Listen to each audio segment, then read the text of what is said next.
मेरे प्यारे बच्चों, बहुत सारा प्यार। मैं डॉक्टर बेबी शर्मा आज आपके लिए कक्षा तीसरी की पाठ्य पुस्तक वाटिका से पाठ 3 रसगुल्ले की जड़ लेकर आई हूँ। तो बच्चों, समस्याएं और परेशानियां एक व्यक्ति, इन सब का आपस में जन्मों का रिश्ता है। जीवन में कई बार ऐसी परिस्थितियों का सामना करना पड़ता है जहां जल्दबाजी में समस्याएं बढ़ सकती है। हमें हमेशा धैर्य से काम लेना चाहिए। समस्याएं हर व्यक्ति के जीवन में आती जाती रहती है, बस उसे कैसे समझदारी से हल करना है। जो इस बात को समझ सकता है वही व्यक्ति सफल हो सकता है। सूझबूझ एवं समझदारी ही वह चाबी है जो सबसे कठिन ताले को भी खोल देती है।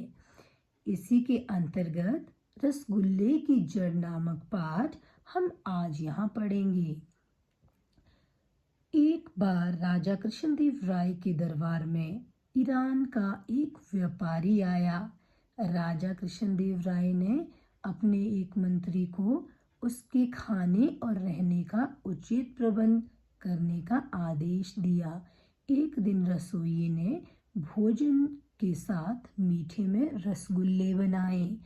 अब कहानी हमारी कृष्णदेव राय के दरबार से शुरू होती है, जहाँ पर ईरान से एक व्यापारी आता है और राजा अपने एक मंत्री को उस व्यापारी के खाने रहने का प्रबंध करने के लिए, उसकी सेवा स्तुति के लिए एक व्यक्ति निश्चित करता है। और रसोइया एक दिन मीठे में क्या बनाता है? रसगुल्ले बनाता है। तो आगे पाठ है, मुझे रसगुल्ले नहीं चाहिए, पर क्या तुम मुझे रसगुल्ले की जड़ दे सकते हो? रसगुल्ले की जड़?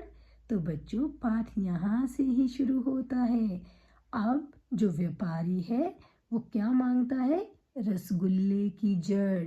बच्चों, आपने देखा है जब हम दुकान में जाकर के रसगुल्ले खाते हैं तो क्या उसमें कोई जड़ होती है? नहीं ना।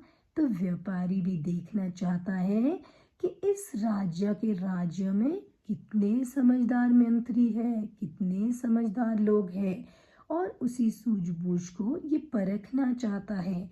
इसीलिए उसने रसगुल्ले की जड़ मांगी।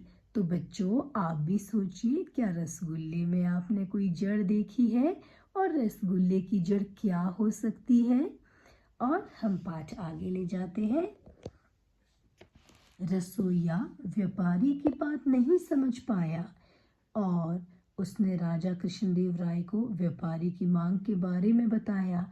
राजा कृष्णदेव राय को व्यापारी की मांग सुनकर हैरानी हुई। वे व्यापारी की मांग को पूरा करना चाहते थे। थोड़ा सोचने के बाद उन्होंने अपने चतुर मंत्री तेनालीराम को बुलाया। अब राजा भी यह समझ पाने में माहिर नहीं था कि रसगुल्ले की जड़ क्या हो सकती है। तो उन्होंने एक सूझबूझ और चतुर होता है चालाक व्यक्ति जो उनके राज्य में मंत्री थे, तेनालीराम, उनको दरबार में बुलाया।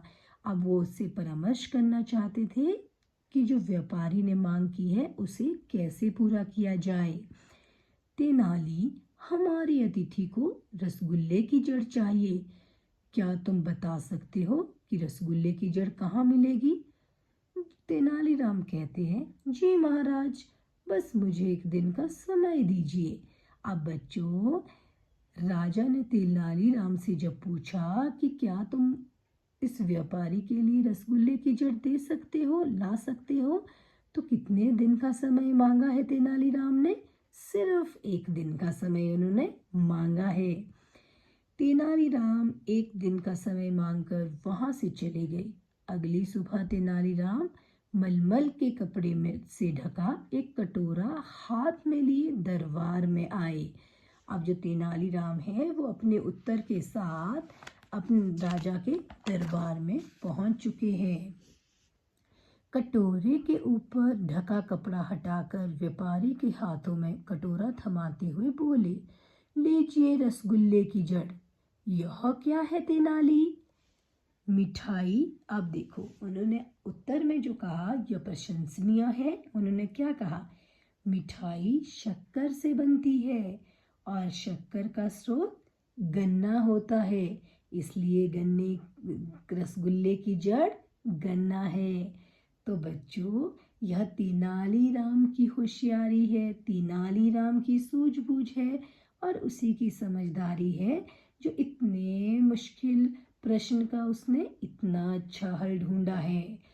तो तेनालीराम की होशियारी से सारे दरबारी, व्यापारी और महाराज कृष्णदेव राय ठहाके मारकर हंसने लगे। ठहाके मारकर हंसना, जोर जोर से हंसना। वे सभी तेनालीराम की बात से सहमत थे, क्योंकि उन्हें भी ज्ञात हो गया कि जो गन्ना है उसी से मिठाई बनती है, और वही आपको तो पता है, गन्ना तो ज़मीन में उगता है और जो चीज़ ज़मीन में उगती है उसकी जड़ होती है। तो यही रसगुल्ले की जड़ है। तो बच्चों, अब आपको पता चला कि किस तरह से हमें मुसीबत में भी हल निकाला जा सकता है। इसके लिए कुछ पंक्तियाँ यहाँ पर मैं दे रही हूँ आपको। समझदारी आए तो घबराना कैसा, मुसीबत आए तो घबराना कैसा, समझदारी से चलो समाधान है जैसा। हमारी लाइन है, मुसीबत आए तो घबराना कैसा, समझदारी से चलो समाधान है जैसा। हर राह में होगी कोई नई खोज, सूझबूझ ही है सबसे बड़ी सोच। तो बच्चों, यह आपका पाठ पूर्ण हुआ।